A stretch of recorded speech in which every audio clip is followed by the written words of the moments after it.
ఈ చరాచర జగత్తు నుంచి తిమిరాలను పోగొట్టి తన కరుణా కటాక్ష వీక్షణాలతోటి వెలుగును ప్రసాదించే అవతారమూర్తి సూర్యభగవానుడు. వేద స్వరూపుడు, కర్మ సాక్షి, సకల జగత్తును చైతన్యపరిచేవాడు. కాబట్టి జగత్తుకే ఆరాధ్యుడు అయ్యాడు. సూర్యుడు అదితి కశ్యపుల తొలి సంతానం. కశ్యప పుత్రుడు కనుక కాశ్యపేయుడని, అదితి కుమారునిగా ఆదిత్యుడని పిలుస్తారు. సూర్యుడికి సంజ్ఞ, ఛాయ అని ఇద్దరు భార్యలు. యముడు, శని పుత్రులు. సూర్యరథానికి చిత్రరథం అని పేరు.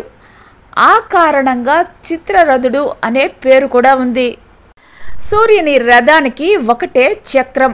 సూర్యరథాన్ని సప్త అనే అశ్వం లాగుతుంది. అది సప్తకాంచన సన్నిభం అంటే 7 రంగుల కిరణాలను ప్రసరింపచేస్తుంది. ఆ 7 రంగులు వ్యక్తి శరీరంలో ఉండే 7 ధాతువులు. మజ్జ, మాంసం, మేధస్సు, ఎముక, శుక్రం, శోణితం, చర్మం. ఈ 7 మీద ప్రభావాన్ని కలిగి ఉంటాయి. ఆ కిరణాలు వ్యక్తి మీద ప్రసరిస్తే వాటి వల్ల ఆయా ధాతువులపై ఉన్న రోగ లక్షణాలు నిర్మూలం అవుతాయి, ఆరోగ్యం లభిస్తుంది. అందుకే మనుస్మృతి ఆరోగ్యం భాస్కరాదిచ్చేత్ అని కీర్తించింది. సూర్యుని నుండి ప్రసరించే 7 కిరణాలు. 1 సుషుమ్నము, నాడీ మండలాన్ని ఉత్తేజపరుస్తుంది. 2 హరికేశము, గుండె జబ్బులను నివారిస్తుంది. 3 విశ్వకర్మము, రక్తహీనతను, తత్సంబంధమైన వ్యాధులను నిర్మూలిస్తుంది. 4 విశ్వత్వచము, శ్వాసకోశ సంబంధిత వ్యాధులను తొలగిస్తుంది. 5 సంపద్వసుము, జననేంద్రియ వ్యవస్థను దృఢపరుస్తుంది. 6 అర్వాగ్యాసము, నరాల బలహీనతను నివారిస్తుంది. 7 స్వరాజ్యసుము, స్వరపేటిక, మూత్రపిండాల వ్యాధులను నివారిస్తుంది.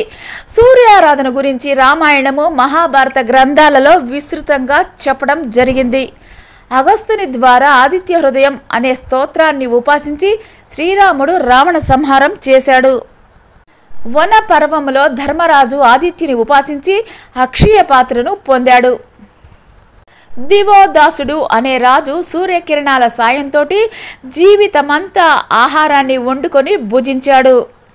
శ్రీకృష్ణుని పుత్రుడు సాంబుడు సూర్యోపాసనతోటి తనకి సంక్రమించిన కుష్ఠరోగం నుంచి విముక్తుడయ్యాడు.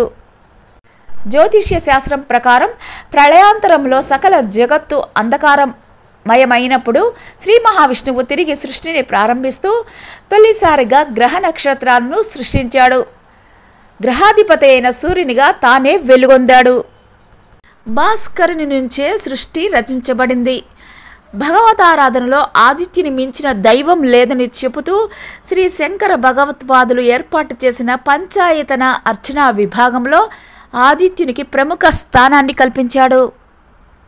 సూర్యోదయ సమయంలో సూర్య నమస్కారాలు చేస్తే ఆరోగ్యం, ఐశ్వర్యం, శరీర కాంతి, పటుత్వం, పాపక్షయం, సకల సౌభాగ్యాలు లభిస్తాయి. సూర్య నమస్కారాలు విశిష్టమైనవి. సూర్యుడు సకల విద్యలకు అధినేత. యాజ్ఞవల్కునికి, ఆంజనేయునికి సకల విద్యలు ప్రసాదించిన గురువు సూర్యుడు. విశ్వామిత్రుని గాయత్రి మంత్రం సూర్యోపాసనే. వైవస్వత మనువుకు సూర్యనారాయణుడు మాఘ శుక్ల సప్తమి రోజు దర్శనాన్ని ఇచ్చాడు. ఆ రోజు రథసప్తమిగా సూర్య జయంతిగా జరుపుకుంటున్నాము.